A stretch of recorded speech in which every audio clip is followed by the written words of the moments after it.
Selamünaleyküm. Selamünaleyküm. Mehdi. Bana ne haber? Yoksa? Anam yaşa. Neredesin? Yaşa var. Mehdi ile Beyak'tan burada bir çilibe bakıydı. He. Herif mıhlağı bir tane götürür. Bir tane ha vurur budur. Ağlından vurur bu daha. Xaricalı. Evet. Bir dənə nə mən üçün vururam. Vurur geçi taktı. Mən üçün vururam. Baba vuramazsa. Ağa düzgün taxtaların hamısını deyirəm mən vururum. bax. Orada da tahta da var. Burada da Mıh da var. Bunu görem. Hamısını sən deyirsən, mən vururum. 3 dənə mıxdadır. Yok.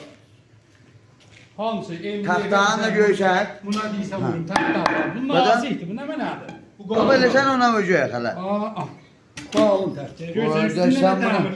vuramayacaksan. Üstündə də dəmir taxtalamışıq da. Yoksa bu göre vurabilir lan.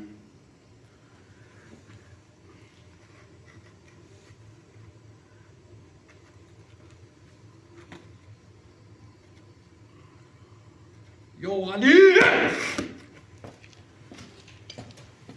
Vallah sağ ol vurdu ha. Ba vur bu da. O da mıhlağımızda. Alın yüreğine hadi. Baba bir zat da etrafı.